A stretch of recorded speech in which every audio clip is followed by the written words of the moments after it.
Welcome to Nintendo Dads, episode 516, recorded on February 20th, 2025. On this week's episode, we talk about changes at Nintendo for the consumer, Silksong teases us, and it's just me and Jesse. Jesse, what are we going to do? I don't know, but you know what to do.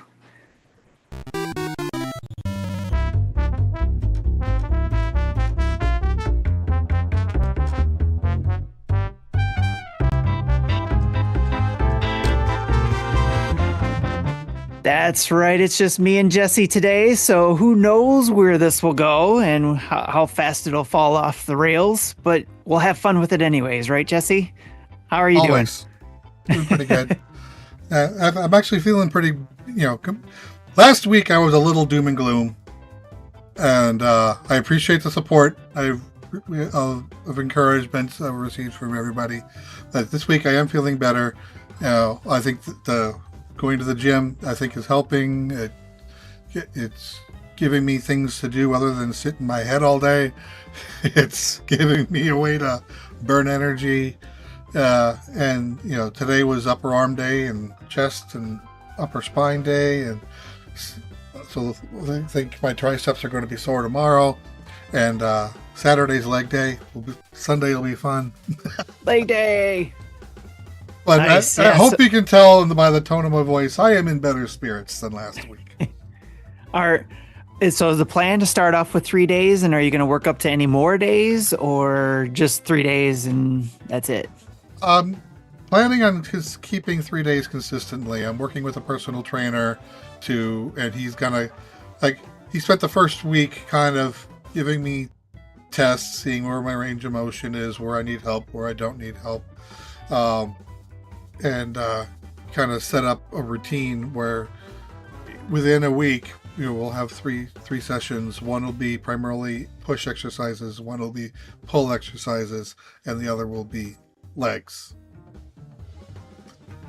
And Nice. then on the pushes and pulls, we end it with some aerobic cardio, just treadmill, bikes, whatever. I was going to ask. That was my next question. Yeah, so far it's just been treadmill. We might go to bikes later. I already told him I don't want to do stairs, and he fully understands. So the stairs are just awful for some people. And then on the leg day, we're going to do an anaerobic cardio at the end, so more arm work and faster paced heart pumping exercises. And, Nice. Kind of looking forward to seeing what he's going to do to me on Saturday.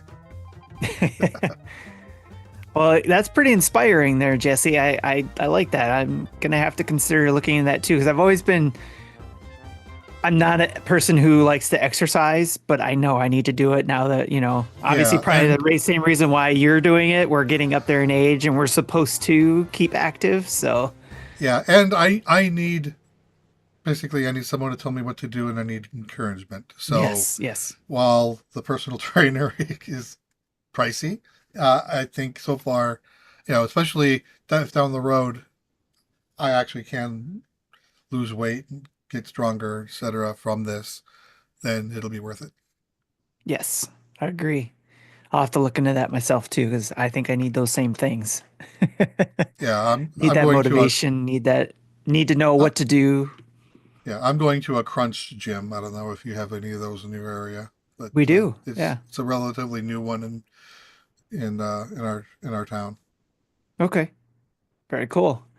That's almost like a timeout. We could have had a whole big discussion about that at Jesse's timeout. So Almost. that works.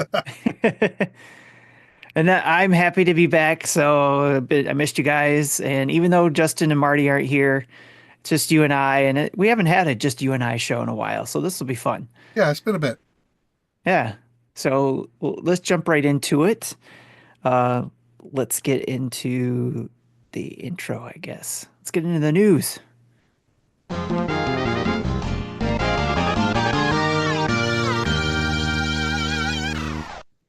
See, I'm a little rusty. It's like, how do we start this thing off again? So it's like, man, you just missed a few episodes, and I forget how to start this thing. Anyways, today's show is brought to you by our sponsors, which, well, actually, we're not going to talk about any of those sponsors except for you guys over at Patreon. The news in the ad-free version of this podcast is brought to you by patreon.com/NintendoDads. Huge thanks to all of our Patreons for helping us to create more great Nintendo Dads content and for making our community a better place, including our newest Patreons, Lee Howard, Greg Gorzowski, and Antonio. So thank you all for your Patreon subscriptions. And I didn't put Antonio's name in there. Is that the Antonio I think it is, Jesse? I think it's Mega Dad's Antonio. Yes, Okay, nice. because Welcome I back, looked at the Antonio. email and I think his last name is in there. So Okay. Welcome back, Antonio. Thank you for coming back to yeah, doing the and Handbone subscription Johnny stuff. asks if you're wearing pants. That is for me to know and for everybody else to think about. So we'll just leave it at that. But There. thank you, everybody, whether you are subscribing to us or if you're just listening, even if you go to Patreon and follow us for free, thank you for doing that. And thanks to everybody who's subscribed at one time or another and do like Antonio and come back. We appreciate that. So thanks so much. So, Jesse, I think Greg's was uh an up in his he was a pre-existing patron but just upped it. oh, okay. Like I think he went from 4 months to prepaying for a year. I think is what he did. Nice. Thank you for that, Greg. And if you want to be like Greg too, you can prepay for a whole year and you get a free month. And that was because Marty pays for your month. He didn't know that, but he's paying for that month. Thank you, Marty. It's fun when All people right. aren't here to defend themselves. Exactly. So, Jesse, we got all kinds of news and no news at the same time. Does that make sense? That's probably the best way to word it. So, there's a lot of things, a lot of changes for Nintendo consumers and Nintendo fans or And people who buy uh, Nintendo things. and things that pretty much I predicted. I think I called most of this stuff out that this was what was going to happen, but yet Is people that are still did you predict it? Predict it? Is like you're going to get not points for this? no. But Oh, then it I've doesn't said matter now. It doesn't matter. right. No, Like I've I'm kidding. like like the first bullet. I've said something similar along these lines in passing. Yes. Yep. That is, and plenty of times, I'm sure, between you and having those discussions that it's come up that I think we talked about the vouchers before because we talked about it for how you use the Japan one and how they changed Yeah, that. right. I think it was we last talked about it when Nintendo announced that they were no longer going to allow foreign credit cards, and I'm like, I didn't realize they did. So Right. that's why I go through PlayAsia to buy my eShop credit, Yeah. uh, to buy the vouchers at which when converted back to US dollars is at a discounted rate over the Yeah. already discounted rate. So we've lost the vouchers before here in the US. There was a Yeah, period we, we we, didn't have them. I think we lost them for maybe about 3 years. And they came back just before Tears of Kingdom came out because of this its $70 price tag. Europe never lost it. I think Australia never lost it, and Japan never lost it. Yeah. And they're not going away, but they are going to be restricted. Again, Yes. not surprisingly so. The Yes. restriction is they you cannot use them on Nintendo Switch 2 exclusive games, which again, I think surprises no one. You know, Right. it wasn't. Yeah. And one of my things I said, I might have said it during the prediction show, but it wasn't a prediction, is that I think that they will have a new set of vouchers that will be compatible with Nintendo Switch 2 games at probably $120 because I think the Yep. games will go up to 70, Yep. which will And still give you a $20 off discount over buying two $70 games for a lot of 120 instead of 140. a lot of people were talking about it like this is a hit to the consumer, uh especially those who, follow this kind of stuff, and what kind of incentive are consumers going to have now, especially for NSO and all that stuff. And just like you said, it's going to come back, and just like it did for the US, where it was missing and then came back later, it'll come back. We don't know when, and of course the other regions will have their own version of it. Like you said, Europe's version is specifically called out that it will not be. It'll be um, Yeah, you this was cannot first use purchase announced. Nintendo Switch 2 games with it. Yeah, I think it was first announced on Nintendo of Europe's website was updated to include that. I don't think any of the other regions has been yet, but I'm sure it will be if it isn't already. Just, just people Right. noticed it in Europe first. Gotcha. Then the other thing that changed too is the My Nintendo Gold points will no longer be available after March 25th. Yeah, this is a takeaway. This is going away. Yeah, they're taking this away completely, just like they did with uh My Club Nintendo or Yeah, Club yeah. Nintendo? Club Club Nintendo. Nintendo. I miss Club Nintendo. That was actually fun. The surveys got tedious, but they were worth it to earn the points and get the free, often physical items, a Yes. calendar, a deck of cards, uh, a statue, say, they big. I still have one of them up here I still on have my mine right desk. over there. I It's look at got, it it's every day. probably got, it's probably got an inch of dust on it, but it's up there. Right. Yes. Little knick-knack things are hard to dust, aren't they? If you even have the time to do it. It's like I don't. And my problem is I don't bother, and I I actually when my wife and daughter went to Ulta, which is a makeup store, yeah, I actually bought one of the little brushes to use for a duster for some of my stuff. that's smart. Yeah, I have. My wife has had it upstairs. I need to bring it down here, or at least buy another one. But it's instead of using canned air, it's like a handheld vacuum, a little blower, air blower. Exactly. Yeah, that. It charges, so it's wireless, and then it's a good for dusting, Yes. keyboards and knickknacks and the vent in front of my computer, which since it's been so long, is full of dust right now, and I need to dust that off. I need to blow that out.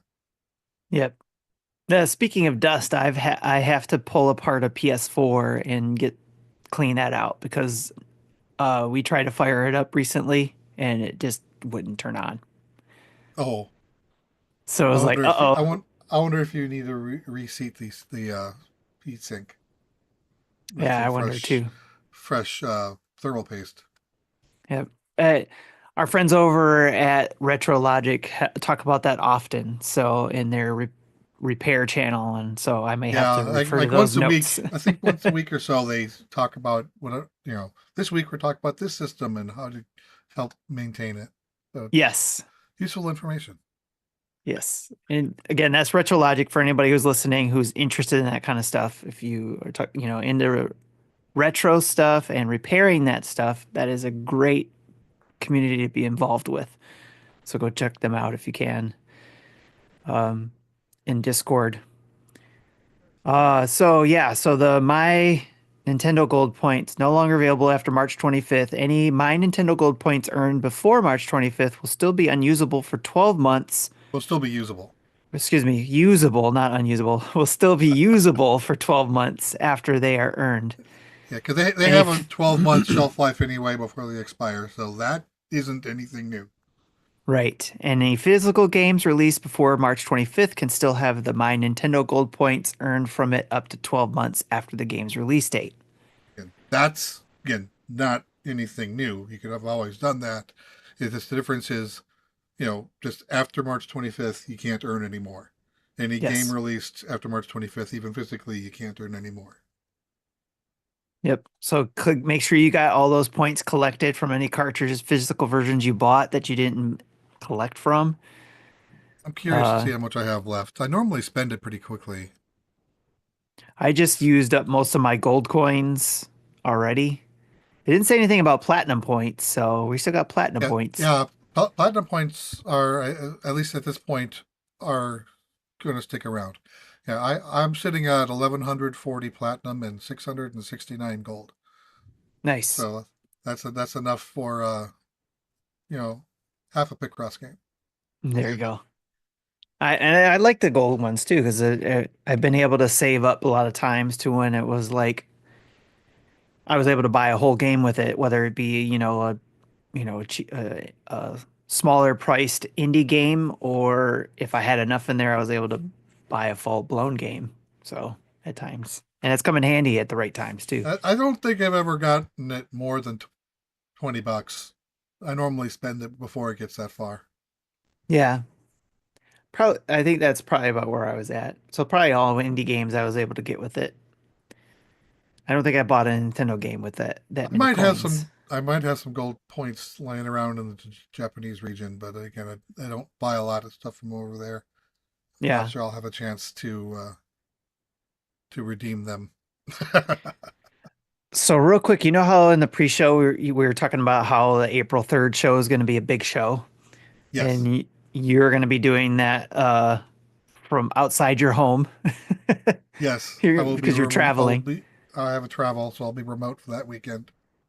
I just saw that Gaming Dad's in our chat, and it reminds me that he's our guest on that same day.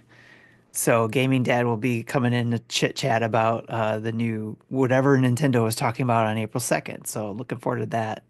Oh,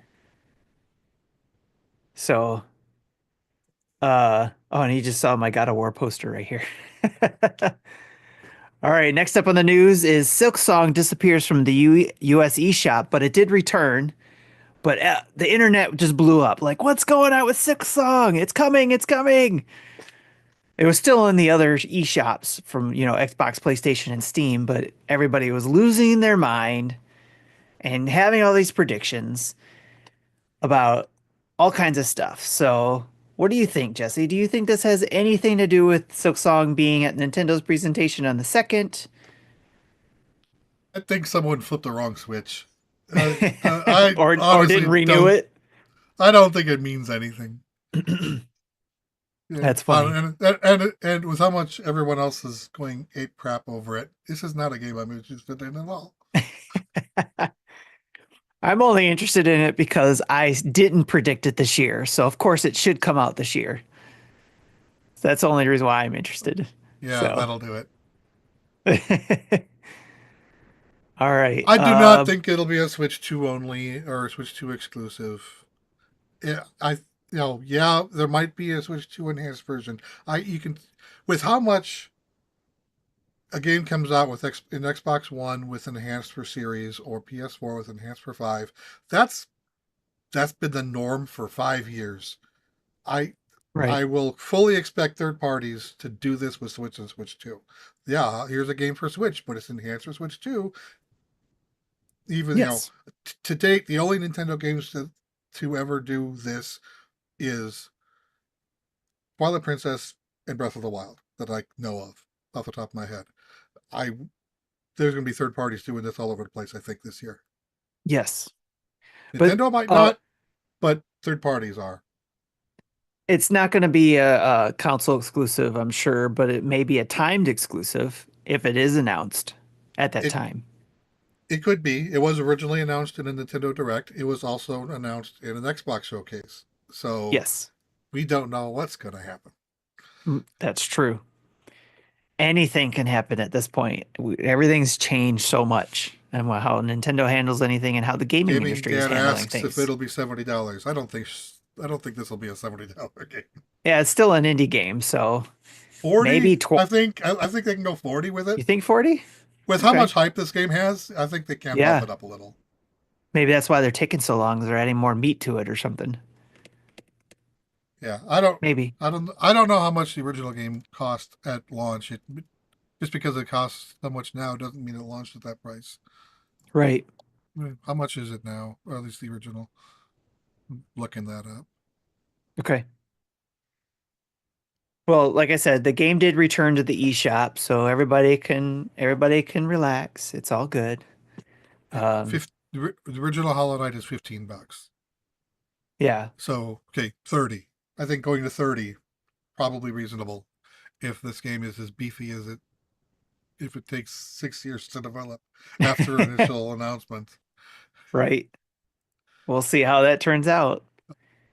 Yep. And who knows, like Gaming Dad says it's coming to Game Pass. So maybe there's one of those Nintendo Microsoft deals where, okay, it's on Game Pass, or you can buy it on Nintendo Switch only. That's the only place you can buy it right now. So who knows? Who knows what kind of deals are happening? So, all right. Next up on our list is Pokemon Presents. We always look forward to this, right, Jesse? It comes up on February 27th at 9 a.m. Eastern.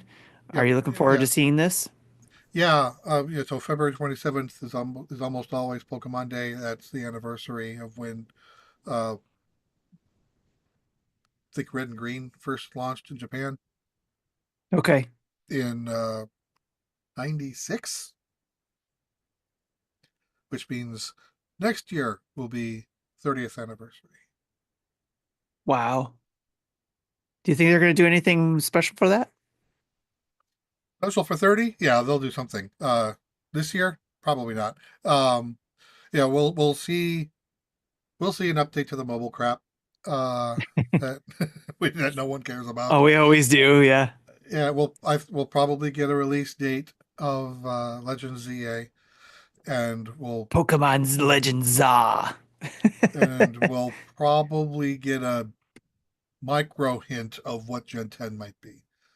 Likely won't be released this year, Little but we teaser, might maybe. we might get like a 10-second animation with that'll make people create dozens of hours of content and speculation. Just like ZA, right? When we got that little snippet, a tease of Yeah, what that was. Everybody just went nuts on dissecting it, the map, and all that kind of stuff. I got yeah, excited about it and because I loved Legends Arceus, so or yeah. Arceus, however you want to pronounce it.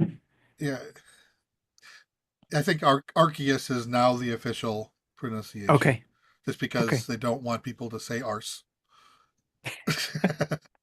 that's because a good point. it has meanings in different parts of the world.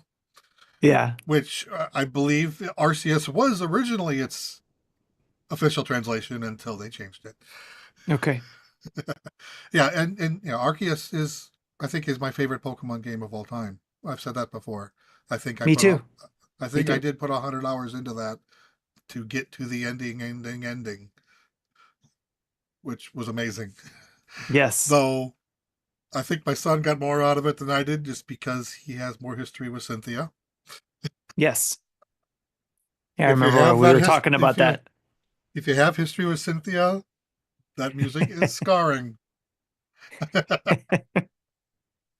And it'd be even worse if you had an ex-girlfriend named Cynthia. That'd be even worse. Right. But yeah, So, so I'm looking forward to seeing what they do, even though I've never played Black and White, so I'm not really familiar with this city. If if they do a remake of Black and White, I am in, because that is a game I am told I need to play, but I've never gotten around to playing it. wait, I thought that city was XY. I thought that Oh, city was XY. I thought this That's was why I one wanted of the this was a that's Black and why I White. wanted to pl I know because Lumios where's my City. yeah, the round city, right? The circle city and all that kind of stuff. Because we just in Retro Logic, what we were talking about before, we went back and played those once they announced XY. And I went out Oh, and found the game to oh, was buy. oh yeah, it was an X and Y. See, I'm confused with my regions again. Okay, I only, X like and I said, Y, X and Y. I don't think I didn't get far in that one. I okay, think I only yeah, got to the third gym. So that region doesn't have a lot of. Oh yeah. that's Oh, what I do remember about X and Y, the day that those games came out, I made a YouTube video, because you know how when you on a 3DS menu screen, when you put put the cursor on a game, it shows the logo, it starts to spin, and then you hear a yes, little musical jingle. yes. I noticed X and Y's had different music. There were different pitches. Oh yeah, yeah. So I did You a shared a video, video on that. Yeah. yeah, of playing them both at the same time, and Nice. it sounded gorgeous. They Nice. harmonize. Yeah, I I'll remember try to you sharing find. that. We talked about that before, I think at I'll, that time. So, I'll see if I can find that video and maybe add that to the notes. okay. Nice. Yeah, I'm excited about it because I especially want to learn more about XY. Like we just talked about, Arceus Legends was one of our favorites. Um, and it's fun to see what Pokemon Company's up to and what's going on. And I'm sure there'll be an update to their latest successful mobile app for the Pocket Cards, Pocket Card game, Yeah, and which did they ever release the Pokemon card set that they announced like 2 years ago? It was like a. I don't. I didn't follow it because I can't because I know I would probably buy it and that thing was what, four I hundred know. dollars? I wanted to buy it up until I found out how much that thing was going to cost. I don't know if that ever Yeah, came out or not. Yeah, I here it think is. it did. Here's the video I posted October 12th, 2013. So about a year before we started recording episode one. Nice. Let's see. Gaming Dad also asked, do we get a direct before Pokemon Presents? I don't think we're getting a direct like people think. Maybe an indie showcase. We might get an indie showcase, but I don't think we're going to get a direct. Yeah, I think that's fair. I don't think we're going to see anything first party until April. And let me say indie showcase slash partner direct. Possibly one of those two. And they've done those before. They've done a split. Yeah. Yes. So they could do one or the other or both because, like you said, they've done the split before. So Yeah, but because it they was may have they had the Nintendo Final Direct last year, and then maybe they'll have a final push for so indie and possible they partners. do it on the 26th and then Pokemon's on the 27th. I'm not holding my breath. Right. Yeah. So yeah, All right, I put in the chat the link to that ex-wife video. I see that. All right, cool. Well, actually, we didn't track any new games coming. It's probably not much to track. Is there anything you can think of that's coming out? I can look real quick on the list. I have a quick list Uh, I can access here. I'm looking at my future game lists. So we had Pixel Cross Rune Factory came out today. The Yu-Gi-Oh! Early Days collection comes out next week. I ordered that physically through Amazon, and apparently I'm already not supposed to get it until first week in March. So thank you, Amazon. The Nice. Suikoden 1 and 2 HD remaster. I don't know why I have HS here. Is March 6th with Xenoblade Chronicles X March 20. Nice. I did see here on Deco Deals that there's a Plucky Swire Deluxe Edition coming out for $55. Huh. Never didn't hear about that one. That comes out tomorrow. I heard a little bit about that. I think actually Gaming Dad might have been talking about that on his show earlier this week. He has it every Monday night on his show where he talks about the news, so it might be where I heard it. But yeah, I think there's a deluxe version, deluxe edition for $55 that you can purchase. I don't know if that's physical or not. Yeah, that's the physical edition for $55. I don't remember if we talked about this a few weeks ago or not, but Date Everything got delayed until June. I think that was a game that Oh, might have been interested in. I had it on my I was interested just because of the fact you can date the dialogue box. I thought that was just hilarious. But anyways, it is on my fantasy critic game picks for that. I picked that Uh, for that. So yeah. What else is coming out? lots of usual like everything comes out. Yeah. One thing I did notice the last time I updated my sheet here is there's Yeah. normally between 90 and 110 games on it. And while I haven't removed the Rune Factory Picross yet, there's only 69 games on here. That includes all the TBDs that was announced 8 years ago and never came out and thing. So, uh, which just tells me we're going to get hammered in April.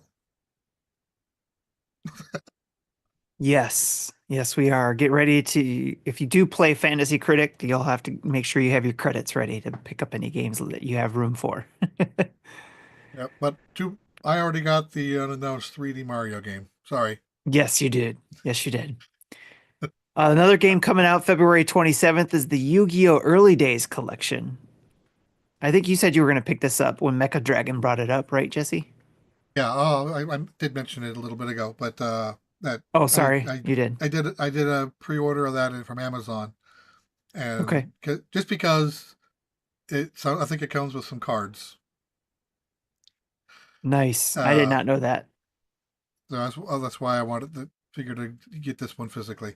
But And now I'm I not will too. I'm not supposed to get it until March. Okay. Let me see if what Amazon's estimate is. So it's Not digital yet. out sooner than physical. One of those Yeah, deals. it'll be out. It'll be digitally available on the 27th. Okay, cool.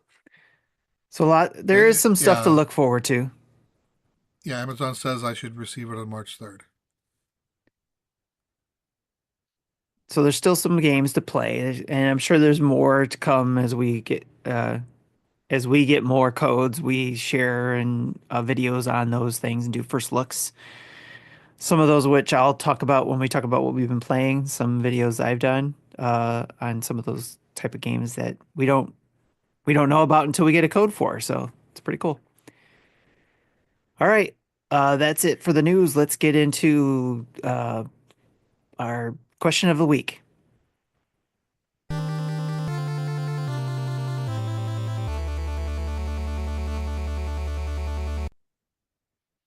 All right, so Marty got out the weekly updates that we send out via Patreon every week. And again, if you join it free on patreon.com/Nintendo Dads, you can get access to our weekly updates, which includes the question of the week that you can answer there in Patreon or in our Discord.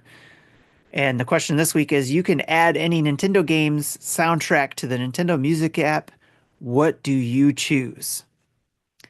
We got a couple answers here. One from David is Captain Toad soundtrack, Time for Adventure. It says LOL. There are some cool tunes in Captain Toad though. I like that response there. The Jiggy Collector says the music from the one-hit wonder on the GameCube is that Geist. Iced. The soundtrack to good. The soundtrack is good, and I think Dan from RetroLogic would probably say that too. So I think that's one of his games. Darth Platypus says, off the top of my head, I might think the NES DuckTales soundtrack. Jesse, do you have any? Well, most of the games where the soundtrack is memorable are things like Final Fantasy, which definitely Square wouldn't let Nintendo do. Square would do it themselves. Uh, but some of I was thinking of a few other games, uh, like I think ActRaiser, with how stiff the gameplay is. I think had some good music, and I want to play that. I want to play the remake. I haven't gotten around to play that when they brought it back out. oh yeah, I didn't like the remake. Just because they added the tower defense mode in there, and I'm like, ew, No. ew.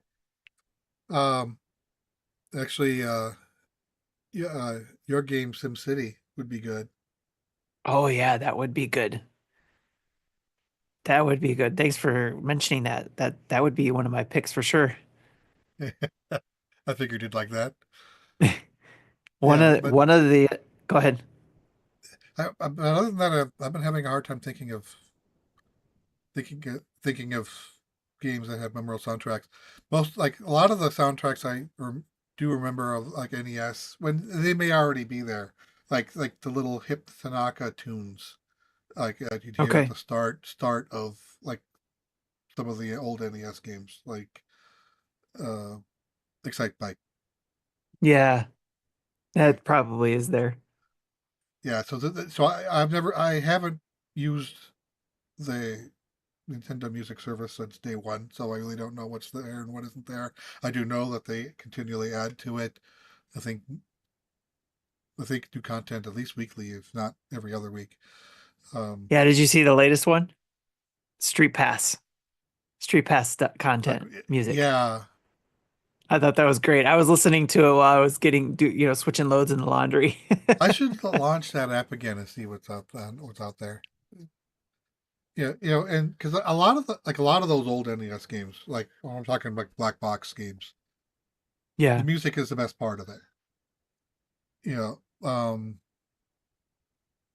trying to think of some of the others. They're escaping me. Like Kid Icarus. Um, I really like the main theme and the first level music. Other than that, I don't remember much about it. Um, But that'd be cool to get the original Kid Icarus and the 3DS Kid Icarus soundtrack too. yeah, I'd like to. I don't know. Like I don't know if they've put the Famicom version of tracks available in North America or not, where it matters. Like like Zelda 2, for example. I think even the original Zelda, both of them have different. The, the soundtracks are different because one is played with the disc system and the other is Oh not. yeah, that's right. Like Castlevania 3 uh, Let me look has at that. You said Zelda 2, right? Has that? yeah, both Zeldas are on disc system. Like if you listen to the opening title crawl on the disc system of Zelda 1, when it goes bump da da dun da da dun da da da da da dun, the Mm. the disc system version will have like chimes going bang bang. They don't have the old Zelda games on here yet. Huh. They just have the oldest one they have, it looks like, if I'm remembering my timeline right, is Ocarina of Time. That's the oldest Zelda game they have on Okay. here. Because I did import a Zelda 1 and 2 soundtrack collection from Japan. I have that in my iTunes library. So when I listen to that, I do hear the Famicom version, Okay. Well, which is there you go. That's a good one then for you to put in. yeah. Put in So both sides. yeah, put in both versions. So don't just region lock it. Yeah, I agree. For me, I was thinking more outside the box. Kind of like what you were saying, like if it would be cool if they did the Final Fantasy games. Maybe if they got a license to do that, to play some of the tracks from their Yeah, original or games or the Dragon Quest games. or those. Yeah. My thought was it would be kind of cool if they had special guest artists come in and remix some stuff. That'd be cool. I think that would be really cool. Or either remix it or you would have special orchestra people, do it. Like I don't know the famous orchestra people. Like either they're famous on an instrument or they're famous conductor. Like, what if you had John Williams come in and do a Nintendo song? That would be freaking awesome. Come on. So that would be great for me. But there was another person I liked that I actually bought their album for, and they worked with I forget the original artist for Metroid Prime, but his name is Sam Dillard, and he did kind of like remixes to the Metroid Prime soundtracks, and he's done it to some Zelda stuff too, and it's great stuff. And I think that would be kind of cool if Nintendo brought in people like that to kind of either remix it or if they already have something to bring those in. So it gives a little bit different flavor to the music that you can listen to. So I think that is a great question of the week that Marty gave us. So thanks for that, Marty. Yeah, I'm gonna see if I can bring up that one of those Zelda tracks. But it's been so long since I logged into iTunes, I have to log in. So I'll see if I can find something to play for at the end of the show from that. Okay.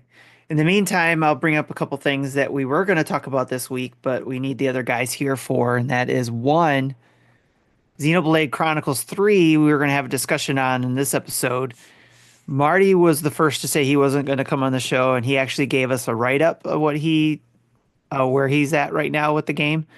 And it was going to be me and Justin and Jesse talking about it, but then Justin had conflicts, so he couldn't join. So we decided, well, let's just all talk about it if we can. So we'll try to do it hopefully next week. We'll hopefully have our Xenoblade Chronicles 3 discussion, and that gives everybody a little bit more time, other than Jesse, because he's already done, but it'll give us more time to keep playing if we need to. I will say Yeah, this. my problem I'll is say the longer we go, the more I'm going to forget. you're going to be like, what did I just play? Yeah, because you asked me about what I finished, and you're like, well, I don't remember what happened there. So, and I gave you Yeah, a quick reminder. yeah. At the end, I'm like, I know Chapter 5 was big, but what part of that was Chapter 5 again? Yeah. So we'll talk about that when we've been play and what we've been playing because I've been of course playing that. So then the other question or the other thing we were going to talk about that we actually might save for another show is Shannon's question, which was really good, and I think it would be a good topic for us dads to focus on one of those light shows, and because we're going to be light probably until April 2nd, so we need to have stuff to talk about. So well, that question that Shannon asked was, I'd love the Nintendo dads to come up with a combined official Nintendo dads list of top 10 must play Switch games. So I think that was, So, yeah, we can like go through our previous lists of our top games, come up with our own top 10 lists, and then put them through the algorithm that I use to come up with a unified list. yes. And So then this the is one hardest, that's going to require homework for us. yes. And also too, we were talking about it in pre-show, or actually probably not the recorded part, but um the one of the thoughts was is if we had any data from previous years from the community, but we might not, unfortunately, other than what was actually calculated in the top 10. So for the community top 10. Yeah, our early Switch top end of year discussions were different than the way we do them now. Yes, yes. So, but we'll figure out something and maybe we'll just do kind of like what we did, like we talked about top 10. Everybody resubmit something of their own top 10 Switch games, and then we rank them like we do our top 10 of the year. We'll figure it out. We'll get a community list maybe, and then we'll get the dad's official combined list because it's not just going to be us, on our own. We need to have a combined list. So that was the original question. So we'll get to that. So great question, Shannon. We'll get to that in upcoming show. All right, let's go to what we've been playing.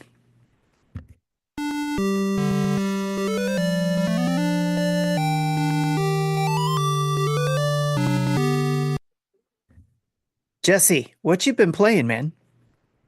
Okay. So can't have that there. It's going to fall again. I finished playing Dance of Cards. So I think last week I was just starting day 5. I believe there are 7 days total, but the last 2 days I believe play out a little bit longer than for story reasons. So I did beat the game. It's not a lot that I can talk about without being spoilery, so it's gonna have a hard game because, as I said, it's more of a visual novel with a side of poker as opposed to a poker game with some story. It's story. The story is the main component of this thing, as I said, the poker itself is lousy. It's not a good poker game. I've heard other people say that it's a great poker game because these people probably don't know how to play poker, and they don't know That any makes better. sense. And That makes that's sense. fair. I'm not Yes. ridiculing them. Just You're picking not? a little, just poking a little fun at them. That's all. You know what you know, and if you Yes. don't know Yes. it, that's fine. I don't know everything. I never said I could. I did. I don't know about half the stuff I talk about. Yeah, but it's a That is in my backlog. This game is in my yeah. backlog, by the way. So I don't even know if I want to say this or not, but I did say last week that as the game progresses, people die and they're gone.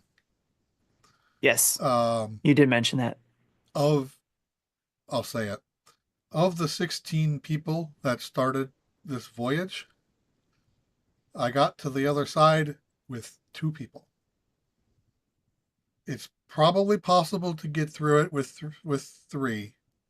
Definitely more likely you're going to be the only survivor. Hmm. It depends on how Interesting. well that last game of poker is played. But Interesting. there were two victors on my side, or in this one. See, right there. There it is. Among other games.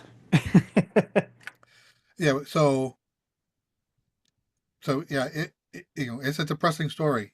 People, so if you don't like that, this isn't for you. But if you're Yeah. okay with it, and like I'm okay with it within reason, it it does show the how they died, but it's like screen dimmed. Sometimes it's behind a curtain and it's implied, but it isn't. Again, these characters look like they came out of Earthbound, so it isn't horribly gory. It's just, All right. yeah, but All right. but you know what's happening. Gotcha. I don't think it's a game I'd want to play again, but it's a game I played, Yes. and I Is did it gonna enjoy be it, and I did is it gonna enjoy be it. on your top 10? Maybe. Okay. I don't know. I didn't think about it that far ahead yet, but And you gotta have a list. You gotta have it set to the side, ready to add to that list. I'll add it to the list as my first game of 2025 because I think really Xenoblade and Dragon Quest are all I've played so far, and those were last year's games or even before that. Right, So right. so They this is don't count. I will add it to the list. Whether it stays there or not depends on what happens in the All next right. 10 months. That is fair. Okay, and then next game I dabbled a little bit with more of just time killers because I had nothing else going on. I dusted off Picross LogiartGrimoire or Bless you. Logiart. I don't know how I want it to be pronounced. I've talked about this a bit last year. It came out on Steam originally, and then they had a switch port later. The Steam version didn't call it Picross because Nintendo owns that copyright. Okay. It was just called Logiart Grimoire on Steam. But basically, this the main gameplay loop starts you off with level 1 puzzles in a category called primordial, and then as the more levels you do, the more subtasks uh, unlock. Like you see grasslands, you'll see mountain, you'll see like 10 different tabs going on. Each one having between 15 and 30 puzzles. Uh, then as you're playing, you're kind of leveling up this wizard character that kind of looks like Orko, if you remember him from Masters of the Universe. Um, and then the higher level he gets, then you're able to unlock level 2 puzzles and level 3 puzzles and eventually level 5 puzzles, which I haven't unlocked yet. But say the level 2 puzzles, you take all those level 1 puzzles are basically components of, say, like an alchemy recipe. Like, so you'd want to, like, it gives each, the puzzle will give you a hint of, you have to pick previous solutions to combine together to make the new puzzle. Like, adding soil and water will turn into a flower or something like that. You know, adding a mountain and water will make snow, a snow mountain. A mountain and fire will make a volcano. So things like that. The hints will tell you that you need 2 or 3 components to combine them. If you don't have those components unlocked yet, it'll let you know by the hint will be red, and then you just have to come back later, and then the more puzzles you solve, the higher level puzzles can be unlocked and more tabs get unlocked till eventually you unlock everything. If you try to make a combination that fails, you'll unlock a puzzle from a different section of this wizard's, I'm calling Orko's book. It's like he hand drew this stuff and it looks completely wonky. And apparently when you finish the last puzzle of the main game, any puzzle that hasn't been unlocked will be unlocked, so then you can do those. But so you can unlock them earlier by failing recipes. And then when you go back the second time to attempt the recipe again, any component that was correct will stay correct, so you don't have to select it again. And any component that was incorrect will be marked as such, so you know not to try it again. And there is a hint system that at least tells you, oh, you need 3 components, 2 of them come from primordial, 1 comes from tools.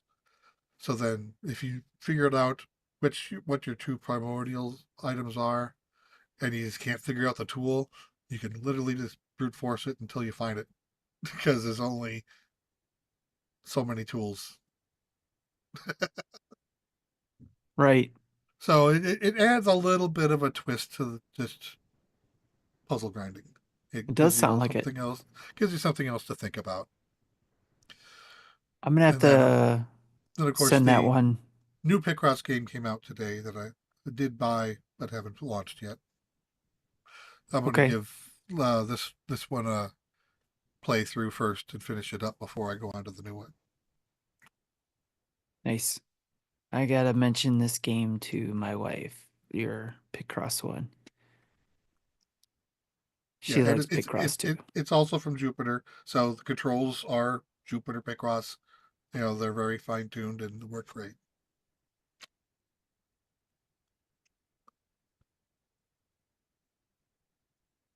Yeah, that's a Okay. lot. That's what I've been playing. Nice. All right, I just sent it to her. We'll see what she Okay. says.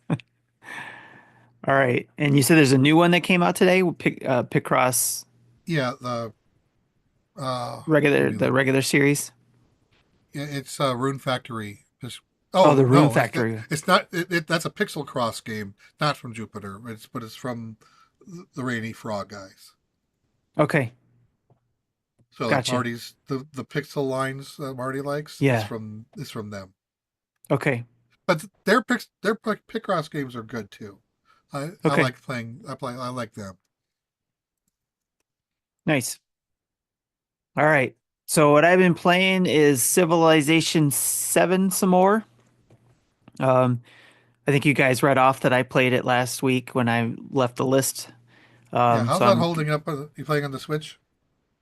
yeah, playing that on the Yeah. Switch, and it's no problems playing it on the Switch. I'm enjoying it.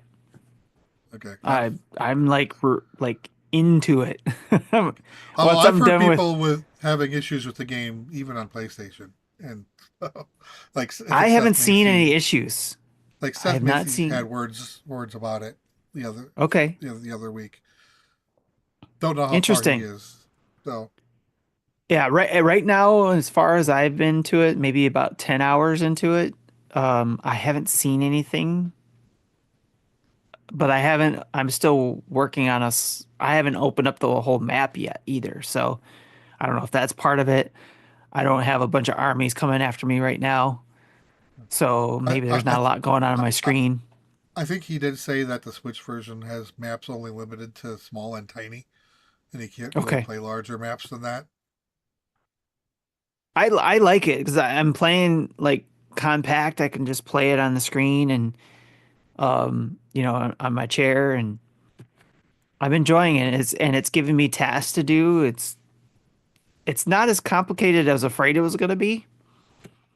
So, because I have Civ 6, but I never got jumped into it.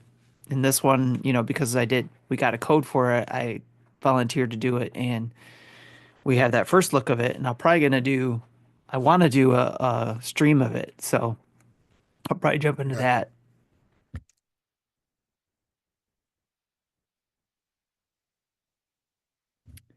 Every now and then is I it get a better? cough. Yeah. Xenoblade Chronicles 3. Been playing that some more. Um, in our Discord, I posted that I just finished chapter 5, which blew my mind, like everybody said it would. And excuse me, I have a cough drop too, and it's not helping. Um, the Yeah, chapter 5, where everybody's talking about where the story just kind of it's like opens up even more so than it already has. It I had to take a break from it just to kind of soak it all in because of everything that was going on in that game. Yeah, Um, I do remember the end of that chapter got heavy. yeah, it is definitely After very you heavy. after you reminded me what happened at the end of the chapter. Yep. Not only for some of the characters, and I'm trying not to spoil anything, but I so can't wait to talk about this. But it was like you got things that are happening to the main characters, things that are happening to the bad guys, and a thing that happens to somebody else. So Yeah, there's lots of things happening. I told you M and N were going to be the probably the two most important characters in this game. Yes. Yep. So, and I mean, I mentioned this in our Discord too, that there were certain things that were happening. I was like, is that person this person? Because they look kind of like that person. And so, yeah, you learn a whole bunch about these characters and what's going on and how Yeah, those things intertwine. they start dropping the hints in chapter 3 when, yeah, I don't remember her name anymore, but the one with wings, Oh, yes, yes. when she meets her former self, Starts with an E. I can't remember her name. Uni, Yes. when she meets a previous Uni. Yes. That's pretty. The story is phenomenal. And again, I can't wait to talk about this. In fact, I'm gonna shut up now because I know we're gonna talk about this. And this is what's keeping me involved in this game because at first I was a little overwhelmed with the mechanics of the game and the menus and everything going on. Yeah, I was too, and that's where Marty was going with his as well. Yeah. It's really hard to start, but once you get going and either Yes. choose to accept or ignore whatever mechanics you're going to Yeah. choose to accept or ignore, then the Right. game takes off. And Because there's certain times. you don't have to learn everything. There Yeah, you are don't some have to. things I completely ignored. Yep. There's a lot of things that I'm not necessarily doing. I'm using the auto build now. Like as the game went on, I started just using. I don't think I ever found that. Yeah, it's like on the character page, you press Y, I think, to auto build, uh, and it will do that for you. But I'm also having fun with the Ouroboros skill trees. I did So I didn't max it out, but I think I had everyone up to at least 85 to 90% by the end of the game. nice. And So there's some fun elements of I the. think that all did help in the fights at the end. Yes, I've been finding that it's been like there was one fight Was it in this chapter? There was one fight in this chapter where I went to that fight first. It was where you had to go to the different islands. And I went to one first that I shouldn't have gone to first, or something happened where I went to that first, I hate that and map. I kept dying. And I was like, what is going on? So I was like, maybe I should go try the other island. So I went over there, did that island, cleared that out, and then upgraded my characters, and then went back to the other thing and then had no problem. So there's been only a couple situations like that where it was like I kept dying and I couldn't figure out why. And it was like, oh, I either forgot to upgrade something or I didn't do enough of something. And then I was able to get by it. Yeah, if I So remember right, I never had to drop the level. I played everything on normal. I think I'm playing easy. Yeah, So that's fair. That's fine. yes. Yeah. And even then I've died. So, but it's because I think I had it on normal, but I dropped it down so I could do the autoplay stuff in certain situations. In the main boss battles, you don't have to do the autoplay. I I'm talking a lot more than I should again. Like I'm gonna shut up now about Xenoblade Chronicles 3. We're gonna talk about that in another episode when we have Marty and Justin here, or if Marty chooses not to be a part of it because he's for reasons, and we'll get to that when that time comes. But if it's just me, you, and Justin talking about it, then we'll so be it. But I'm looking forward to that conversation because Xenoblade Chronicles 3 to me is a really good game.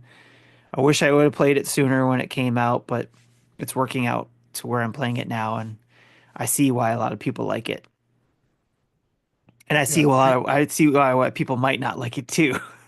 So, which brings me to this question: does this encourage you or discourage you from trying X when that comes out next month? If I learned what I learned from doing Breath of the Wild and jumping into Tears of the Kingdom so close to when I finish Breath of the Wild, I will not probably play X. I am still going to get it, but I don't think I'm going to be done in time anyways by the time that game comes out. Um, but eventually I do want to play it because the my interest in that game I think was originally why I wanted to play Xenoblade games anyways was because of X. Not because of the first one, but because of X. Yeah, I don't know if I'm going to pick up X. I did see like some side by side comparisons of the Wii U version versus the Switch version, Hmm. and I see a lot of three in the X remake, so Yes, yes. that's a good thing. But still, just don't know if I'm up for another 100-hour game.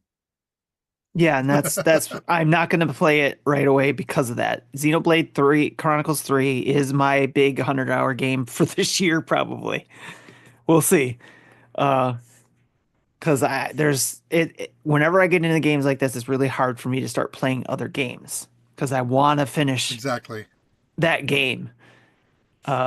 So speaking of other games, I played Turbo Overkill, which is a game we got a code for that I did a first look on. It is a Doom-like game.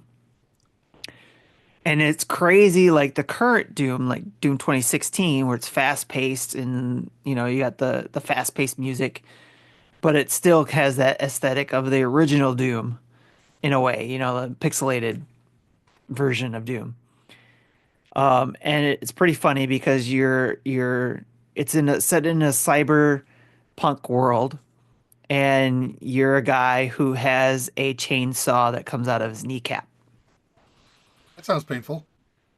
That works for him. He goes, while I was playing it, it was like I said, it's a cross between Tony Hawk Pro Skater because there was a part where I had to slide up and down like these half pipes or ramps or whatever, like skateboarders do, but with my chainsaw, my chainsaw leg cutting up people that were at the bottom of the ramps. Okay, that's Uh, I was overkill. laughing. That gives overkill the name. Yep, turbo overkill. So, but it has some really cool stuff. I did only the first level in the first look, But after I was done with that, I went and played some more, and there's some more. You can do some augmentations to yourself because it's cyberpunk stuff. You can purchase augmentations, upgrade yourself, upgrade your DNA, upgrade your weapons. So you get certain weapons that you can carry around and just upgrade. And so far, I'm really enjoying it, and it does give me that, original Doom feel. And I hope to be able to jump back into this as hopefully nothing else. You know, I want to jump back into it after what I was talking about for Xenoblade Chronicles 3 and focus on that game to get it done, but because it How seems like about a lot of fun. how about Super Nintendo Doom music, the music to Nintendo music? Yeah, there you go. That would be fun. Uh, I also played Fall Guys, and the reason why I played that was because the 8-bit Clubhouse guys were playing it, and I jumped in and joined in with them. So Hambone and Kuzi were playing it, and I got to jump in. Drew was in the chat; he was just chatting it up, kind of pro 8-bit, Clubhouse team. We were trying to get number one. I think we got one game where we got number one, and a couple games where we were close. This is the reason why, if you heard at the beginning of the show about asking if I was wearing pants, that's where that came from. Oh, Because my Mickey Mouse character didn't have pants on. My Mickey Mouse fall guy didn't have pants. He just had a hoodie, a Mickey Mouse hoodie with ears. And, Hambone and Kuzi were like, this is why we're winning, because he has no pants. And so we just all night just talking about no pants. And okay. we just thought everything was better with no pants. So that's why the Hambone was asking if I was wearing pants today. Well, I remember when we did the New York thing. You know, I Yes, I didn't like this game. Playing it against Rando sucked, but playing it with 60 people in the same room in was the same room. pretty amazing. That was a lot of fun when we did there. That is a great memory, just having, because we were able to do our own room, had everybody in the room that was doing the extra life together in New York when we were there, doing the game, plus anybody who was following got to play. It was fantastic. And you can just hear cheers and groans just from Yeah, different yeah, areas of the room. right. It was fantastic. It's on video somewhere, I'm sure, and all the extra life recordings we have out there from all the different people attending. Also played more Balatro, on my Switch. It's just a good game, like to take a break from other games and just jump in, or if I want to do a quick run, I can do that. Um, so just I'm still trying to unlock more decks and still trying to figure out the combinations of jokers and cards and all that kind of stuff. There's a science to it. There's a strategy to it that you can just if you get it right, you can have a great run. And I know one day I can get that run where I'm getting those, calculator error type numbers on the on the screen. E28. Yes. And the last game I've been playing is You know what those numbers mean, right? But no, I don't. E28 is 10 to the 28th power. So Oh, okay. whatever numbers left of E, 28 zeros. So when it's like 1.E28 or something like that, that means there's Yeah, one E28 is 10 to the 28th power. okay. I did not know that. I knew it meant something, but I never got that far in math, I Yeah, guess. so that's a lot of zeros. There's a lot of zeros. All right. The last game I've been playing is called Undying. It is a strategy narrative game where you are a mother of taking care of your child in a zombie apocalypse. And Oh, the kicker is you got bit by a zombie while at the beginning of the story to protect your child. So the point of the game is not only to so help your you your have a kid time through limit? there. You have a time limit to help your son learn how to survive in this world before you kick the bucket. So Well, I that's did, a uplifting story. isn't it though? No, so yeah, I did a first look of that as well. Just went up today, I think. showing off kind of the mechanics. Is it also a survival game? So you are not only, it's a strategy, story, narrative, but you're also doing things to survive by picking up items and bringing them back to your home base and improving those things. And while you're picking up those items, you have to take the opportunity to teach your child how to do the same things. So when you pick up an item, there will be a button that comes up that says teach your Mhm. kid this, it says teach in their name. I think their name is Corey, I want to say. So you say, you hit the L button, you can teach Corey what you're doing. And then as you keep teaching them, the kid gets more experience, and then it'll finally unlock something in his skill tree that will help you in not only it'll help him be able to survive on his own, but it'll help you as a character also in the game. So I thought that was a very interesting take on that on a survival type game strategy, especially a story based game like that. Yeah, kind of sounds similar to like say in a Persona game, you do all these social links that help boost your power in battle. Okay. So while they seem completely unrelated, but they somehow will help you in the end. Yes. Yep. And so there's a lot of that. And there was what, if you want to see me get frustrated, and I was trying to hold back getting really stupid frustrated, is there was something in the game where towards the end I was frustrated because there was a point where I had to find a key to the back door to be able to go into the backyard. I got that key. It was a pick lock, actually, a lock pick. And I got that. And by the time I got back to the house, it was dark. And apparently you're supposed to rest or something and stuff like that. But I hadn't been taught that in the game. It just kept saying, "You got the key, go to the backyard, see what's there." I was like, okay. So I did that with the kid, go in the backyard, and there's a zombie back there. Of course there is. And so I was trying to figure out how to get a weapon because there wasn't anything clear to get. And I was running around trying to get it to stay away from the zombie, but it kept hitting me. And then finally I found a bat. Not only did I find that, that was great, but the other frustrating thing about the game is the developer didn't take the time to set the buttons to a Nintendo set of buttons. Oh, So the action button was B, which we're not used to on a Nintendo console. We're used to B is back, B is yeah, they're cancel. set up. They're set up for a PlayStation or an Xbox setup. Yes. So that was the other frustrating thing is I had to get my mind right for that. And in the panic of things, I'm sitting here trying to press stuff and it's like, oh, that's the wrong stupid button. Anyways, I finally got the bat. I hit the person, but all of a sudden my health was like, you need rest. Your heartbeat is accelerating. You're going to die or something like that. And it's like, you need to go rest. But I needed to finish what was happening in the backyard, which is I was supposed to train my kid how to shoot his slingshot.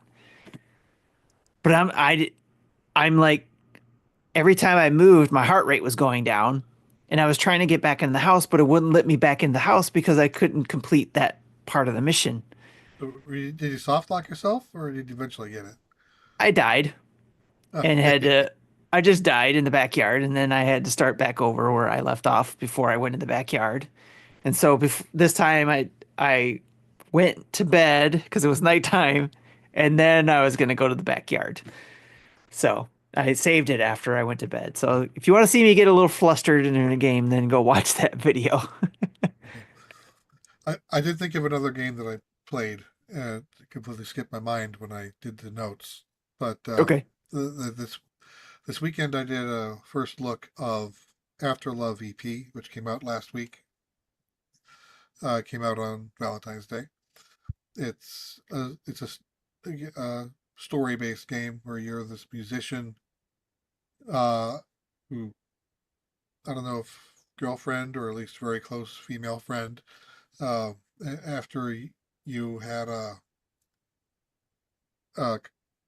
a gig with your band, you know she she wasn't feeling well, so went home and encouraged you to keep going to the after party. So you do, and then the next day she didn't make it, and so your character goes into a depression and literally just stops. living for about almost a year before he Wow. finally wakes up with we need to get the band back together, and all these things I want to do. And so, and, but for some reason, I don't know why yet, because I didn't get that far. But you are now hearing the voice of your dead girlfriend in your head. No one else can hear it, which makes for some awkward scenes when you're replying to her, and other people can hear what you're saying, but they can't hear what she's got going on in your head. So they're like, who are Uh, you talking to? yeah, so there's confusion there. Um, he finds out that the bandmates have started putting the band back together without him, and kind of gave him a timeline of about a month to get things figured out. Otherwise, they're gonna join another band that has given them an invite with a planned gig at the end of the month. So that's as far as I got before I soft locked. Oh no, not a soft lock thing. That Yeah, sucks. I'm it's like reading through text on my phone, and none of the buttons do anything. So that's when I ended the stream. Oh So man. that is a game I want to keep playing and to go into. I don't know how long it takes to play through it, but I think I put in maybe 40 to 45 minutes before I got that far. So I'm liking where the story started. Uh, yeah, so that is thinking that's something I want to keep playing at some point. And I forgot to mention Dance of Cards apparently took me about 5 hours. I wasn't able to look at my time played because it was less than 10 days since I first launched it. So someone else looked into their profile to see on my Yeah, friends on their John friends did. list. Yeah, I think to know, and was able to tell me I played it for about 5 hours. So nice. this Dance of Cards is not a long game if you do want to take part in that story. Nice. I like short games. So do I. Yes. Cool. All right. Yeah, and Bones in the chat say Mickey No Pants. Yes, that was my character, Mickey No Pants. Almost sounds like a gangster name almost. Like Hey, go get something from oh what Dick Tracy, like Mickey No Pants. one of the stupid villains with a trait, the way Yes, that's flat perfect. top, blank, Yeah, exactly. That's no perfect. pants. No pants. Mickey No Pants. All right, that's the games we've been playing. Let's go to the community spotlight.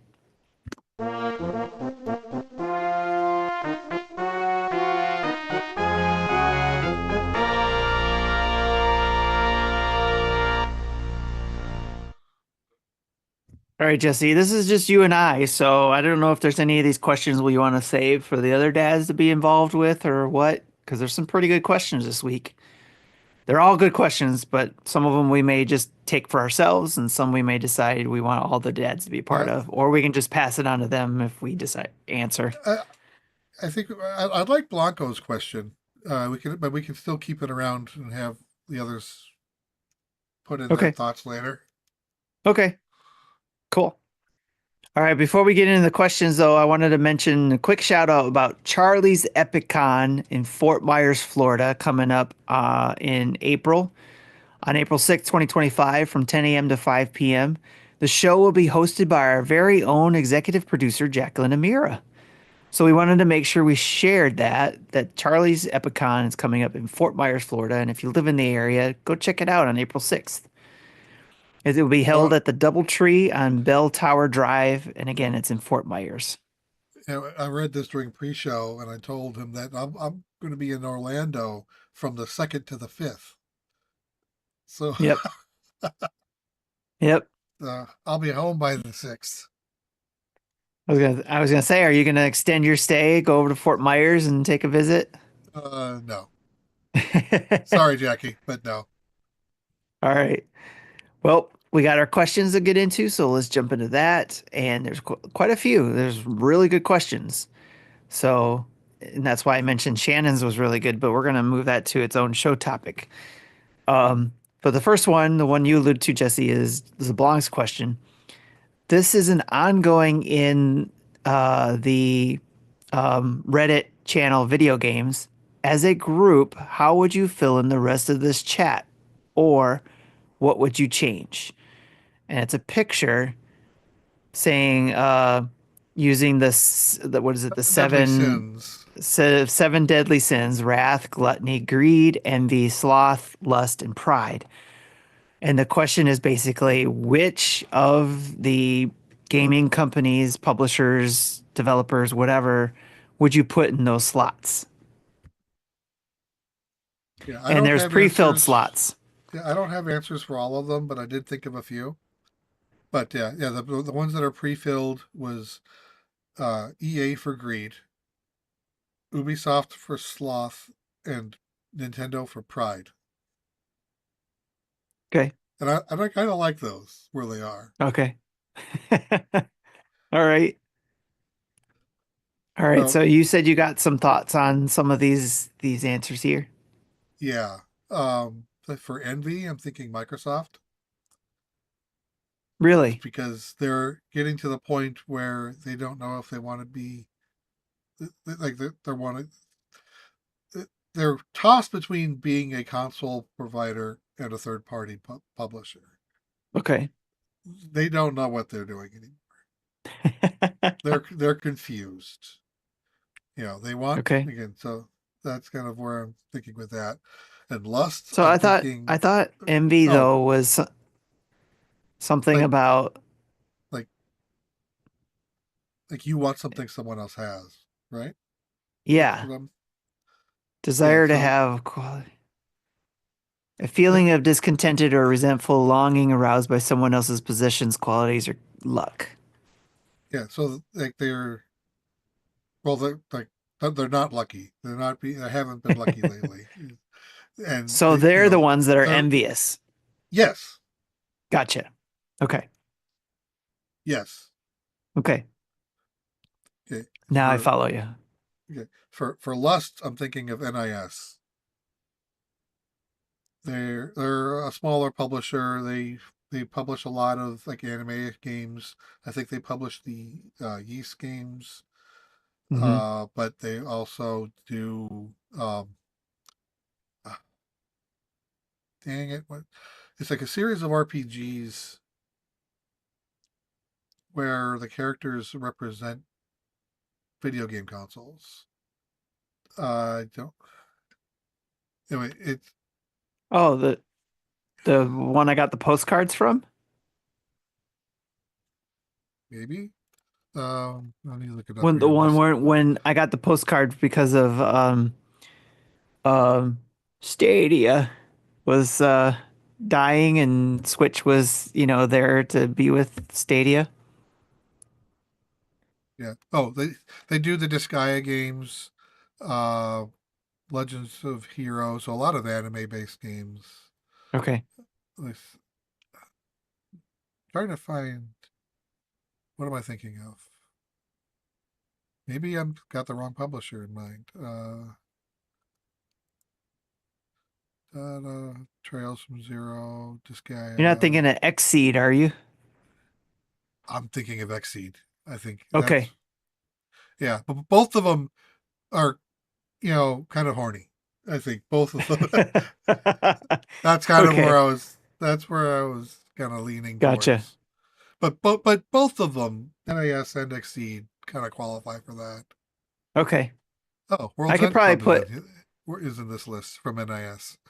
oh, I like cool. that game. That was a good game.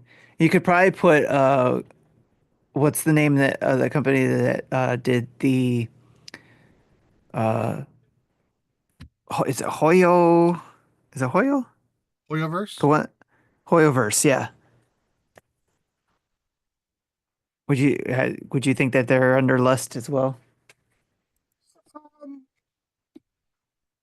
Um, maybe I don't know. Compared to the other ones, Uh, probably not as much. their community more than the company. Okay. Yeah. All right. Any other ones? I'm looking up what the Exceed games were just to at least try to figure out what franchise I was talking about. Okay. Uh, Do you think PlayStation would be under gluttony? yeah, I think would be a good fit. Uh, they like they have their hands in so many multiplayer games at once, and then they release and fail or just get flat out It's canceled. services. Yeah. All the Yeah, services. and Square Enix is also guilty of that. Oh yeah, especially when they were on the whole NFC kick, or was it not NFC? Um, oh shoot, what was it?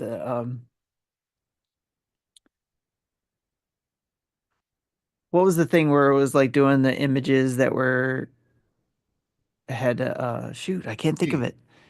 What's that? NFT. NFT. Yes, thanks. Yeah, they were all about that for a minute.